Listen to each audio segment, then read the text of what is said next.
right, so in this lesson, let's talk about brushes, brush opacity, brush flow, and all that stuff. I'm not going to get into the nitty-gritty details, so I'm not really going to be going over brush settings because you don't really need that for this course. I actually want you to stick with really basic brushes so you practice picking colors at full opacity. So you practice picking colors with the correct value, correct saturation, correct temperature at full opacity, which is why this brush right here, the graphic brush, I use this brush a lot because it's solid. I personally really like solid brushes, and it gives me that grit that I need. Other brushes like this, you can see is a lot more transparent, textury, gritty, see-through.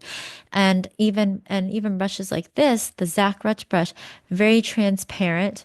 The harder I press down, the thicker it will be, but it's very transparent when you start off with light. So all these different brushes in the brush presets that you should have downloaded, what I recommend is that you play around with them. There's no right or wrong. Just kind of get to familiarize with them. The two that I'm going to ask you to use the most for most lessons is the soft brush, the graphic brush, which is equivalent of a flat brush that I use for gouache painting. Gives you that nice graphic block and shapes. And the hard, not this one, the hard brush, which is your standard hard brush. And you can see that it tapers at the end, which gives you really nice, delicate shape. And this is because it's the harder I push down, the fatter my stroke is going to be. The lighter I push down, and I'm using a Cintiq, but this should be the same for your tablet. If you're working with a tablet, Wacom Intuos 5 or whatever version you have, the lighter you press, the thinner the line is going to be. The harder you press, the thicker, the fatter the line is going to be. And you can see I made the mistake of doing it all on one layer. So I'm going to color pick this, make it blue, and then do everything on a new layer so I can turn things on and off like we learned in our other lessons. So I would first recommend playing around with the brushes. Now, you might be wondering up here what all this is. Don't worry about mode for now. Just make sure it's on normal. Okay. Opacity is basically affects the transparency of your brush. Now, sometimes I will play with transparency if I'm not sure about a color and I kind of want to build up colors. So what I mean by is this. Let's say right now it's at 100% opacity. Puts down the color 100%, opacity. But if I adjust it, and you can click down here and I go 60, you can see now it's actually not at 100% opacity, it's at 60%. So it's more transparent. Okay, and you can see the blue of the canvas underneath. So I'm essentially, if I color pick this and I went back to 100% opacity, and a shortcut for that is pressing 0, which will bring it to 100, or you can just drag it again. Now you can see this new color is essentially this color mixed with this blue. Okay, so just do that for a little bit. Play around with opacity with whatever color you choose. Let's play around with 14. You can see that's even lighter. Okay.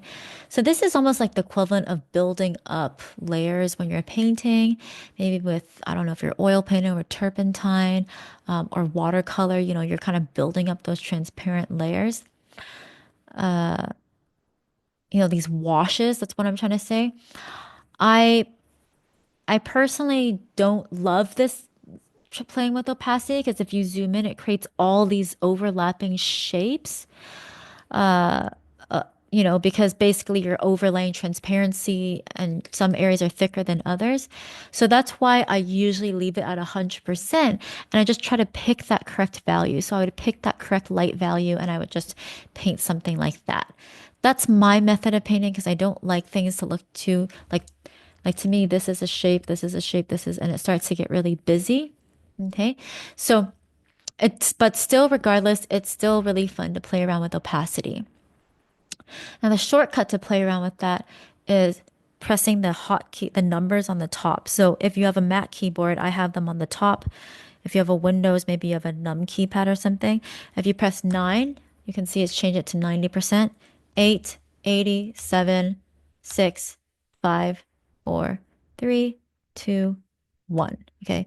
So this can be really fast when I don't want to like go down and scroll. I just press, oh, six. Just need about 60%. Let's play around with that, or 30 right now. So those are the shortcuts for that. I'm going to turn this layer off and make a new one, go back to 100%. Now, if I click this, I almost never click on this because this basically, it depends on, it basically tracks how hard I believe you push down. So if I'm pressing very lightly, you can see like I'm barely putting anything on.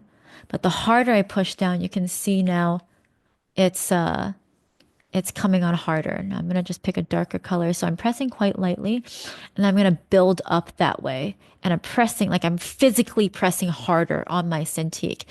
If you're on a tablet, you'll be physically pressing harder your pen against the tablet. So that's another way to build up color as well. And you can, again, at any time practice picking I, color pick that color, and then maybe layer I, kind of creating these like nice feathers of color, right? So that's another way to layer and build up color that way. The harder you press, the more, I guess, thick the color will put on. Now, another thing is flow. And flow basically controls the rate at which paint is applied when you're using tools like the brush preset, right? So if your flow is low, and I'll turn this off. Oh, remember, you have to be on a new layer. Let's just play around a little bit. If your flow is low, you can see that even when I press down, the thickness of paint isn't that, or actually, hold on, I was picking a light color. Sorry, that was wrong. This color actually, it's hard to tell because this brush is already has thick, just it's just one kind of opacity to start with. So let's say I have this flow right here and I'm pressing down here because this is already kind of transparent. And if I increase the flow to 100, you can see how I'm pressing down kind of the same, but it's a little bit darker. I'm actually going to do that again for, I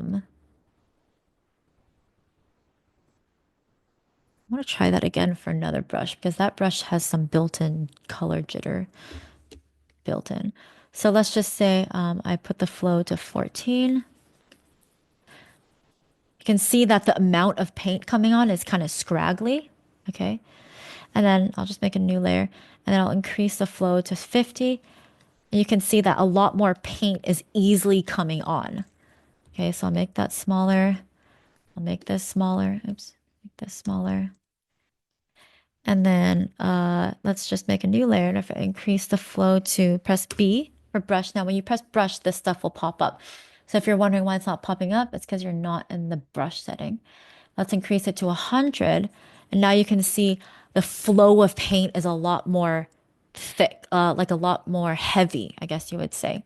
So sometimes if you don't want the flow to be as strong, kind of like a quart, like depending on the brush you use, to be honest, different brushes I think will react differently. Like this, it doesn't affect this brush at all. 33 to 100, it's the same.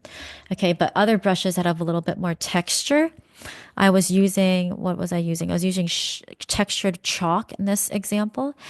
Other brushes that have a little bit more texture probably have more fun playing around with that. So we'll try this one, flow at 13. You can see it's like barely coming on. Okay.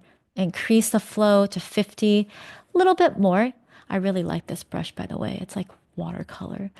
And then increase it to 100, even more. Okay. So you can kind of see it actually even adjust the value of your ultimate stroke because the lighter it is, the more it's going to mix with the, it's not going to be as strong. It might be, it's going to probably be a lighter value, right? So that's kind of fun to play around with flow and opacity. Now, most of the time, like I said, I won't play with flow. Some brushes have built-in flow. Most of them will be at 100. But again, if you want less paint application, you can always turn it down. Okay. And play around with opacity as well. And just experiment with different brushes, right? Again, the name of the game right now, if you're new to Photoshop, is just to play around. That's how you're going to learn. Ask yourself, oh, what does this do? I don't know. Let's try it out. Just have fun and experiment because that's how you're going to learn and discover new things. And again, if you're ever stuck, I'm trying to see if these had little videos, but all these things have videos on them. So smudge tool, stamp tool. Oh, where's the videos? Oops, didn't want to learn more. Sorry. Uh, so if you just hover, don't click on it, just hover and all these videos will come up. So just hover, the video will come up. I hope it's showing the same for you. I don't know if they have it on older versions of Photoshop, but they have it on Adobe 2023. So yeah. So really, I think that's all you need to know about brushes. Again, just to recap, bracket, right, bigger brush, bracket left, smaller brush, right? Bigger brush. Sorry, I'm on the stamp tool, so not good. I want to be on the brush tool. So smaller, bigger, okay? Oh, let's go over one more thing. Now you can see that I'm choosing my colors here. How I choose my colors is through the hue cube. Easy, just drag and click and select. And you can see as I'm clicking, it's changing, the color is changing right here. And the color on the top is the color I'm paying attention to. Okay. I can adjust the hue through sliding here. So I'm in my reds, my yellows, my greens, and then my blues, my purples, and then back to my reds.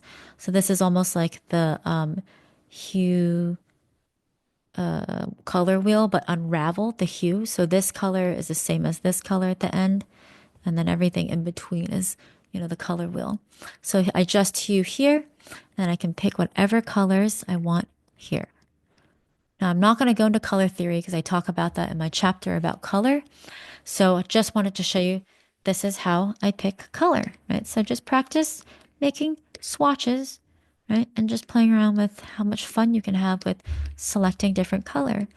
Select different colors, different brushes, adjust, play around with the strength at which you press down, and really just experiment.